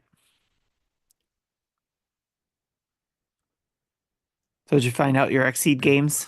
Uh, Exceed isn't what I was thinking of either, but they did do Senran Kagura, so yeah, they definitely landed that horny section. Okay. Apparently, Exceed also did a Ys game as well. Okay. A few Gotcha. Ys games. Yeah, I don't know who published what I was. I don't know what I was thinking of, but I can't think of it anymore. I don't know who'd be a good one for Wrath. Like who's angry? Who's an angry publisher? Uh, Devolver. yeah, yeah, that Devolver. fits. I I think think that would yeah, work. yeah. their their holiday shows are something else. They are pretty funny. It's well, that'll be fun to hear what Justin and Marty come up with as well, or if we decide to change anything the next time we bring it up, but we'll carry it over to that for them to next week to see if they can answer. So uh carry to next week. All right. Put a note there. All right, next question is Sparky asked, I just want to give a massive shout out to the Nintendo Pro controller. It is my favorite controller I have ever used. It is just so comfortable. I have the Breath of the Wild special edition one, so do I.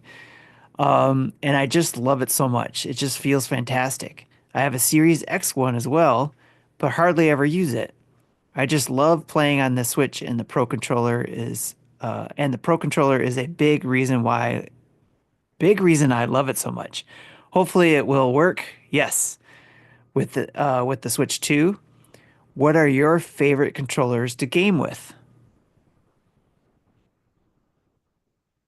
Agree with the Pro controller is one of the best controllers I've ever used. And I've said it before, but I've always liked the N64 controller, even though it is obscure. I think I Yes. like it because it's so obscure. Yep.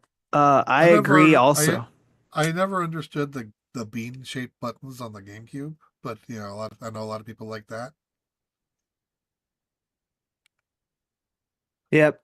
The I enjoyed it, or I liked it, and because I really liked the GameCube, I liked the games that my family and I played and stuff. So, but I agree, Pro Controller is my favorite.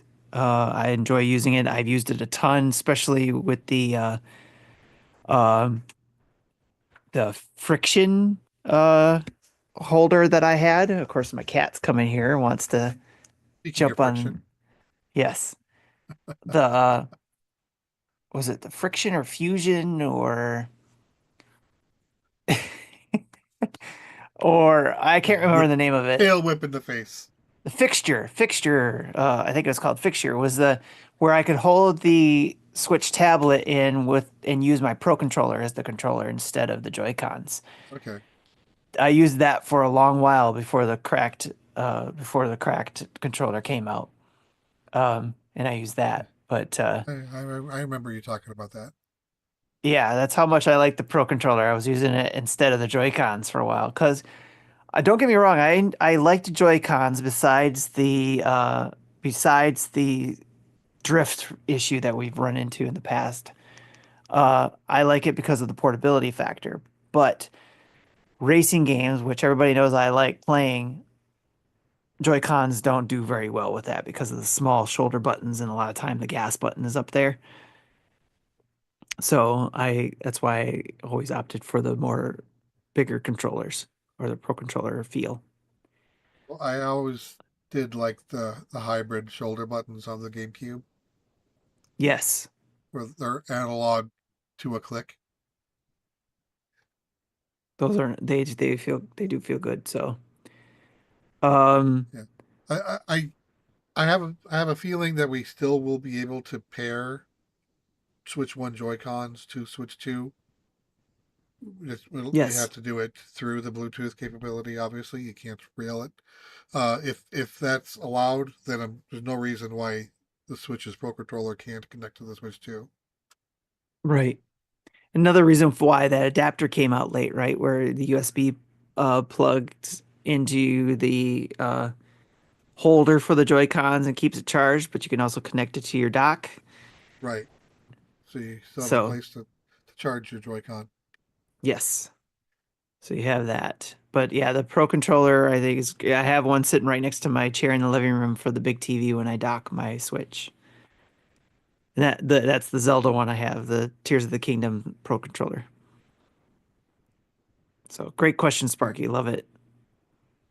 Oh, and also I this one's my good backup one. It's a I forget the name of the company, but it's also a Pro controller, Okay. and it's got RGB lights and stuff like that. Yeah. My backup controller is one that has Mario 3 designs on it. It's a third party controller, so it isn't as good quality as the Pro controller. Something Matthew gave me for Christmas one year. So it's Yeah, still, it's not my preferred controller, but if I have to put my Tears of the Kingdom controller on the charger, it's something it's passable good until, backup. yep. Nice. All right. The next question is from Koopa Kid 80. Do the dads suffer from Marvel fatigue? Oh, let's start with that. There's a few questions here. So, do you have Yeah. Marvel fatigue, Jesse? Um, in general, no. I'll take almost any Marvel show and consume it. Do I think the later shows are great? No, but I'll still watch them. Gotcha. Like I And watched uh, Captain America and the Winter Soldier, Winter. Winter Yeah, Soldier. yeah. I watched that one. I watched the Secret Wars. It was horrible, but but I watched it. Gotcha. Did you see the new movie yet? I did see the new movie. I watched. My wife and I went to see it last week, and Okay. you know, again, it wasn't a great movie. We still enjoyed it. We had a good time. Okay. Uh, Yeah, I did ask her if she saw the original Hulk movie with Edward Norton. She said no. So at the end of the movie, I asked her if there was anything in there that she didn't understand, and she goes, "No, everything made sense." And then said, "Oh, I did see the Hulk movie." Which, had she said yes, I wouldn't have asked the other question. Right, right. That's funny. Because yeah, definitely, it's a sequel to that Hulk movie with Edward Norton in it. Yes, that's what I Because, understand. yeah, because out of there's a Marvel doesn't have the rights to distribute a Hulk movie if Hulk is the title. Yeah. I think it's Universal. So Yes. that's why we're getting all the Hulk stories in other movies that Right. did not have Hulk in its name. Thor was a big Intertwined. one. Right. Yeah. so so they can tell the Hulk stories in addition to other stories. Nice. Yeah, we haven't seen it yet either. So So I, definitely is not important if you've never seen that original Hulk movie, but if you have, you're going to get more out of it. yep, I did, and I am aware of the possible characters in it. So I am looking forward to seeing it, but I don't know if I'll be able to see it in a theater. Might have to wait till it comes out on Disney Plus or something, and then we'll watch it then. So I do plan on seeing it. If I can see it in a theater, great. If I can't, I will eventually see it. The other question is, what can Marvel do to hype up their content like the old days? Now, Disney's got a problem in general with this. It isn't just a Marvel problem. And I They don't know they're if it's, milking it too much. yeah. So I don't know if there's anything they can do other than just focusing on making the movies better Are or the you TV worried about shows better. Fantastic Four at all? No, in fact, I have higher hopes for that movie than I did for the Captain America movie. I Okay. expected, I didn't expect much out of Captain America. I kind of am out of this Fantastic Four. At least it's followed up. The previous Fantastic Four movie sets a low bar. Uh, I do. Makes sense. I am looking forward to that one. It being like a period piece in a different universe kind of frees it a little bit. It does. It is Yes. there. It does. It doesn't restrict it with the last 17 years of history. It can do its own thing and then Yes. merge itself into the MCU at the end of the movie. Right. Yeah, it's gonna be interesting to see how At that least plays. that's kind of what I'm expecting. Right. It'll be fun to see how that plays out. Um, I think that getting back, I think what they're trying to do is get things back into the good old days by bringing some of the characters back, especially for the Avengers movie. Um, so it'll be interesting to see how that goes, and especially we'll get probably hints of it in end credits, probably in some of these Yeah, movies. and especially since they got the movies that were tied up in Fox rights back, Yes, like Fantastic Four, the upcoming X-Men. I'm sure. I think they're going to go do. They'll introduce mutants into this sooner or later. yes, yes. It'll be interesting to see how that all plays out, and I think also too people need to get past the good old days. I think they still have new days that'll be good ahead. It's just a matter of people getting past the okay, we're not going to see the original Avengers probably uh in the way we remember them, but we'll see.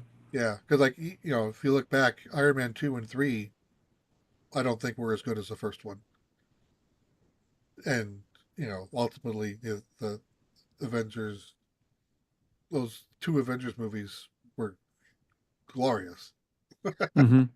Well, and yeah, then there's we all the got movies that were in between, right? and So then we got Shang-Chi uh, in that era, and where it really went down. yeah, and some things like Shannon likes to bring up is like, why didn't they do more Shang-Chi's? Because I enjoyed it. He enjoyed it. It was like that was a good one, and then it was like he disappeared. Like, what happened to Yeah, that Marvel character? I think they were going to tie him back in with the Kang, which then ended up being its own troublesome Yeah, that ended up bottleneck. switching. Right. Hopefully they'll be able to bring it back around. So we'll see. I am looking forward to the Daredevil show too, the new one. Yeah, I, I I asked my wife if that's something she'd be interested in seeing with me, and she's normally not a fan of overly violent, gory type of things. Hmm. And while I did like the previous Daredevil shows, she has not seen them because they can go over the top, and she doesn't. She's not interested in watching the new set, of which I still plan on watching it. Okay. Nice. Maybe we'll have to bring back the Dads After Dark, the old version, where the dads talk Yeah, about this kind of stuff. like we have been watching the Spider-Man animated shows. Yes. Well, We that haven't. reminds me, I got to catch up on some of those. Yeah, the last two episodes dropped yesterday, and we not sure we'll have a chance to see them until next week because she's going out of town again this weekend. I watched the first two, so I got plenty to catch up on. I can binge watch the rest. Yeah, I think it's episodes 9 and 10. They're the last two for the Okay. season. Nice. Looking forward to Not, that. you know, not a fan of. I'm okay with race swapping. That doesn't bother me as much. So when they gender bend a character, make a new character. You know, don't do that. You can make something new. And, but so that's my thoughts without going into detail. All right. I'm looking forward to watching it. We'll see what you're talking about. All right. It'll be obvious Uh if you're familiar with Spider-Man characters. It'll be all obvious. right.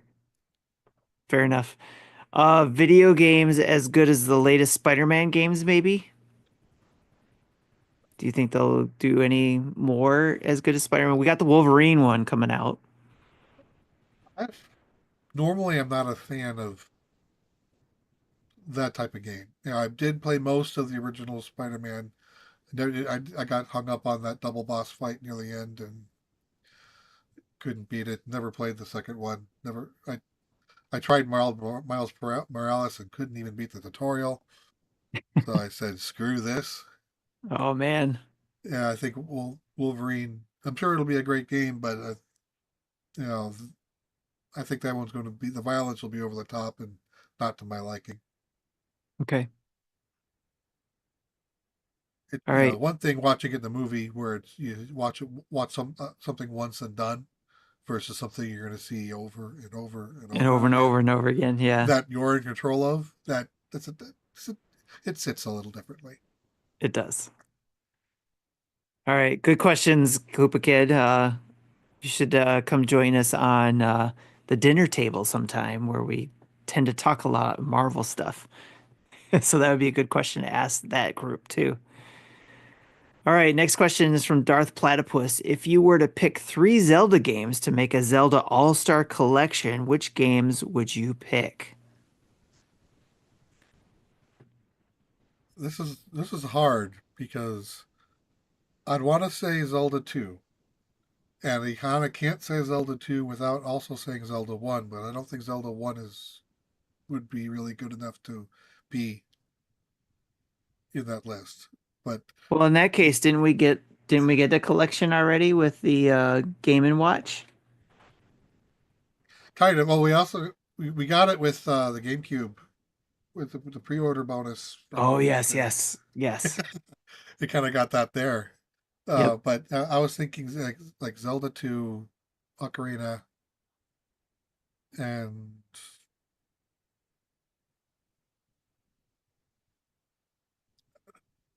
probably Wind Waker.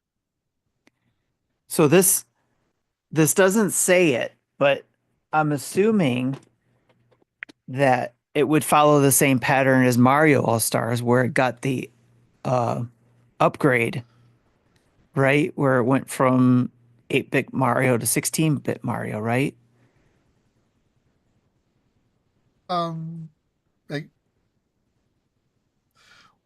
or similar to 3D All Stars, where it got widescreen support, higher resolution. Yeah. So, like in the case of Ocarina of Time, it could be both. Like for the 2D games, make it like a 16 32-bit look. For the 3D games, clean it up a bit. Like, well, we pretty much got Wind Waker HD for Wii U. Yeah. Hopefully, eventually on Switch or Switch 2. Okay. But I don't know if we that could just be a port, of that. I don't think is. I wouldn't want to change the art style. That would ruin it. Right. No, that makes sense. I think what you were saying though, especially because like the Mario 3D All-Stars, how it was just more upgraded for the current uh, resolution of TVs and stuff. Yeah. So I like those picks. The only other thing I could think of was like maybe making a Capcom All-Star Collection. Yeah, So, that because could be that, its own collection by itself. yeah, Like like like so, the Oracle games and uh Minish Cap. Minish Cap. Then that could be upgraded from the Game Boy Advance, which is essentially Super Nintendo, right? And which Um, yeah, which we already got those in NSO already. that's true. Yeah, very true. But But if it's if you want enhanced, to, yeah, if you want to enhance it and clean it up, that would be just, I give don't it give know. it the all-star treatment. Don't make it look like the. I know a lot of people like that art style, but from the other remake and from Echoes of Wisdom. Echoes of Wisdom, Okay. because like the And chibi Link's doll Awakening. look, Link's Yeah. Awakening. I don't know why I couldn't think of that one. Like the chibi doll look. I don't know if I want to Okay. see that again. Give it something. What if Have it. Link Between Worlds? What if they use that engine? That'd be a good one. I did like how that game turned out. Okay. That would be cool. That would be super cool. And what if they did go one step further beyond Zelda? What if they did a Metroid All-Star Collection where they did Zero Mission, Fusion, and um, Samus Returns That'd be pretty good. All-Star I think Collection? I think those are the three games I'd include. Nice. Oh, that was a fun question. Thanks, Darth Platypus. Another good one. Next question is from Beer Cerveza, who I just had dinner with today. Did you know that? I did not. I had dinner with Beer. He was in Did town today, did and you have pizza? no, we did not. We did not have pizza, but we talked about next time he's in town, we are going to have Detroit style pizza. So, but that is the reason why you asked about this, whether we had pizzas, because he wants to ask us, what is your favorite style of pizza? New York style, Chicago style, Detroit style, or some other style? What's your favorite kind of pizza, Jesse? I honestly don't know how you describe a lot of these styles. So Chicago would be your deep dish stuff, right? Uh, Okay. What's New York? Is that just like larger slices, thinner crust?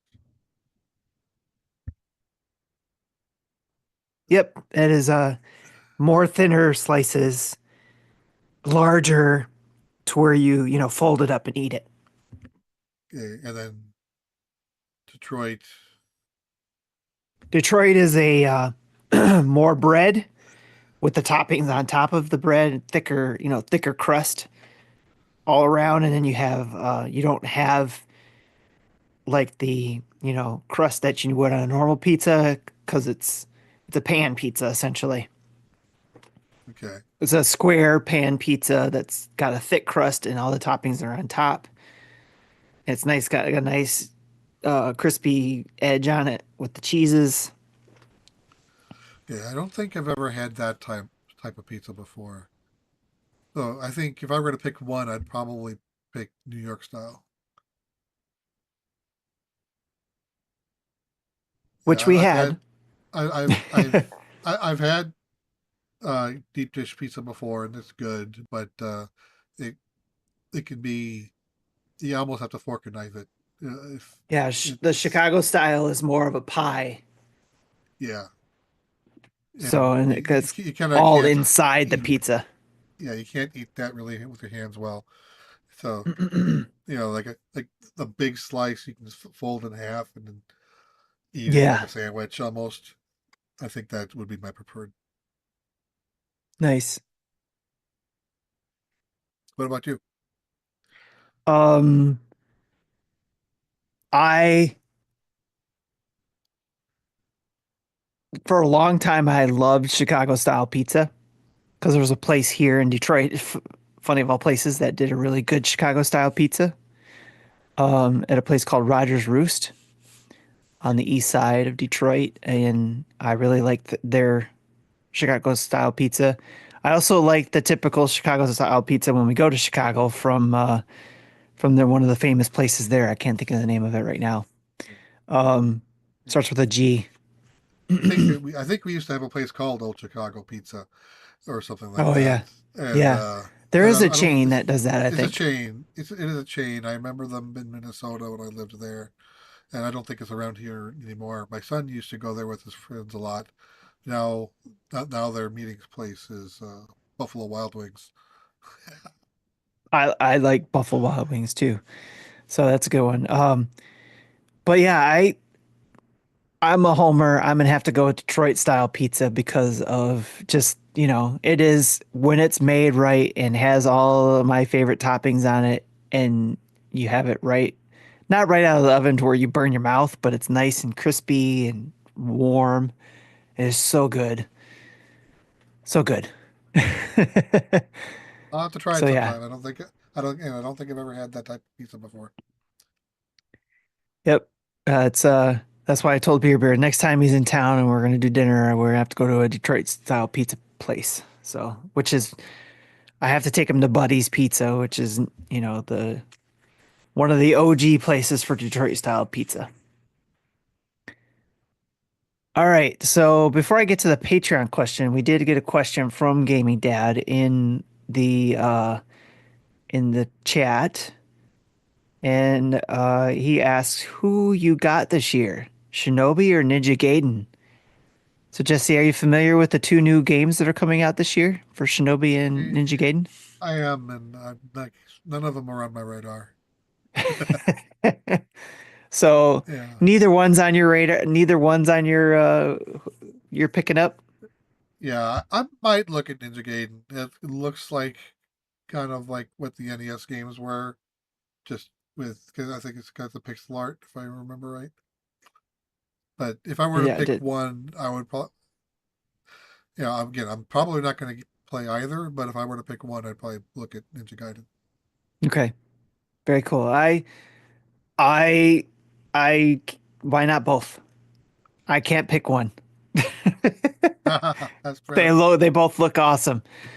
But if I guess if I have to pick one, I would probably pick Shinobi because of the art style. I like the art style there. Yeah, It I remember never really liking Shinobi. I remember playing it on the Genesis and never got far. Never was good at it. Never understood the game. One of my favorite Ninja Gaiden games is the one that came out on the DS. I That was a fantastic game on the DS. It was Uh, Ninja Gaiden Dragon Sword, which of course is of course it DS. does. So, but yeah, that was a lot of fun. And plus, when you pre-ordered it, you got a little Dragon Sword stylus that came with it. So, Oh, it was great.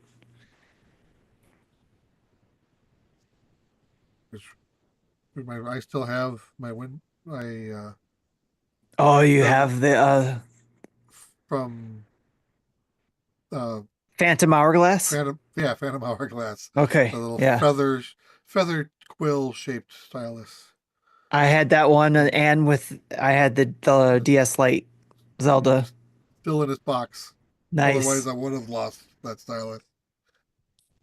Yep, I had all of those, and then I sold that with the Phantom Hourglass game for money to get something else. I don't remember what that something else was, but I needed the money to be able to get that something else, so I sold it for got some good money for it. So don't worry, I it's one of those things that I know a lot of us had to do in order to get that next great thing. Had to sell some of that stuff off. I can find my cases of DS games. I think both of my those Zelda DS games are in there.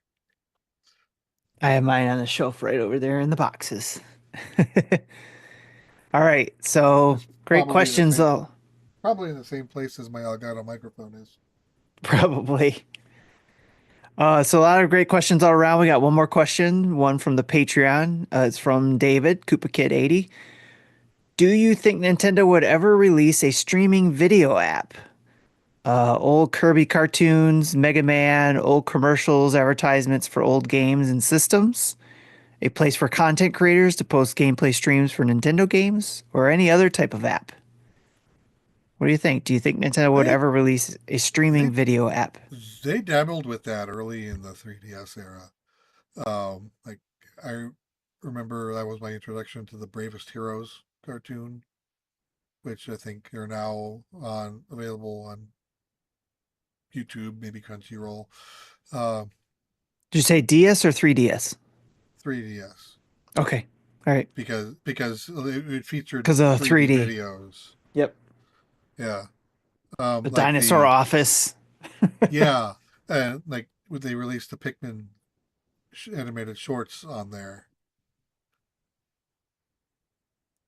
I don't know if they Yes. want to try to do that again, because I don't know if they would even be able to get the rights to some of those old cartoons that he was referencing. Right. That would be interesting though. Have like a Nintendo TikTok app or something, like Oh, that just sounds horrible. a Nintendo TikTok. Come on, that would be awesome. Yeah. A Nintendo Vine. How about that? Bring back Vine, but Nintendoized, Nintendo-fied.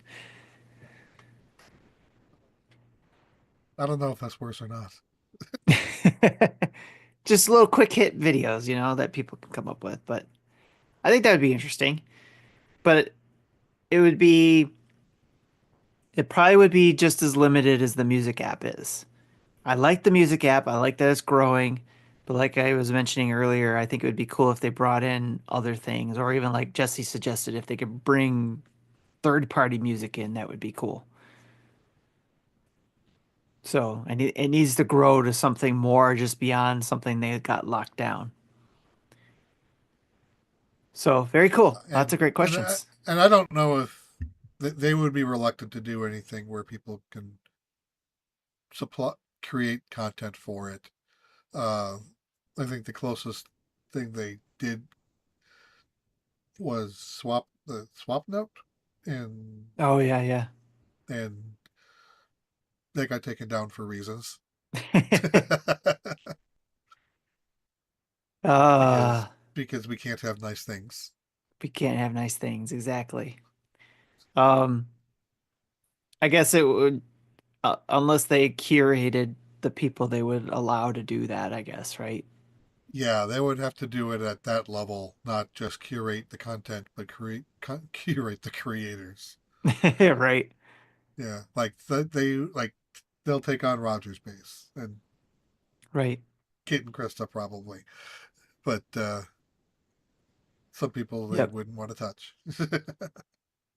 Hey, you never know. Maybe even the Nintendo dads. Maybe they'll ask us to do something.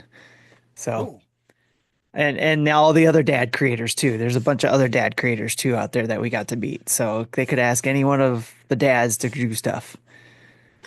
That'd be awesome. All right. That's it, Jesse, right? Is there nothing else? Is there anything else? I think we've wrapped it up. We did a show. All right. So time to close it out. First, a huge thanks to our Patreon producers, Dave Ernsberger, Jacqueline Amira, and our other 100 plus patrons. Next, a special thank you to our 18 Twitch subscribers and over 1,459 Twitch followers. And a shout out to our 7,878 YouTube subscribers. We're on the road to 10,000. Can we get to 10,000 at the end of 2025? We'll see. That'd be pretty cool. Thank you, everyone who follows us, subscribes to us, shares us, leaves a review, comments, and all that kind of stuff, and subscribes. Thank you, each and every one of you, for doing all the things that you do to help us be here and support the community. Because if it wasn't for the community, we wouldn't be here too. So thank you, everybody, for that. Check out our website at nintendodads.org for different ways of getting a hold of us, joining in the community through Discord, all that fun stuff, and also to see our family podcast as well as our recommended podcast. You can also see our latest YouTube videos and tweets, links to all of our social media, Patreon, and Extra Life pages, and links to Nintendo Dad's merch, which is also, if you're on our YouTube channel, right below, where you can get access to our merch. And yes, Our 10th anniversary merchandise is still out there. I haven't locked it down yet. So if you have a chance to get it before I remember to turn it off, get it now while you can. And don't forget to check out our sponsor, Manscaped.com. Get 20% off your Manscaped order with free shipping with the code NINDADS, NINDADS. Email us at nintendodads@gmail.com or call in and leave a voicemail at 929-25-NDADS. That's 929-256-3237. Big thanks to OC Remix for the music throughout the show, like what you're hearing now. And download from your favorite podcast app of choice. And please, please, please leave us a 5-star review and a comment. In fact, you know what? I'm sure we got something to give away. If you leave a 5-star review and a comment, especially on Spotify, because that's where we see a lot of those comments at, we're going to do a drawing before the April 2nd, and you'll win a prize. And I'm trying to remember what that prize is. What is that prize? I know what it is. You will win a copy of the 2020X video game reflections book that our friend Philip did. Trying to remember, find it here. As I get things falling down on me. So this book right here, this book that he did from our hand-drawn gaming guides guru Philip, and I think the version I have too is signed, and I think the extra copy I have will be signed by Phil. So Philip Summers will have it signed, and we'll be able to send you a copy of that if you leave a comment, and a good comment. Don't make it bad, please. All right, that's enough. Download again from your podcast app of choice, and you can win a prize. And we'll see who's listening by the end of this point to know that there's a prize available. Anyways, for me, Jesse, Justin, and Marty, this is the Nintendo Dads, and we'll check you later. Bye-bye.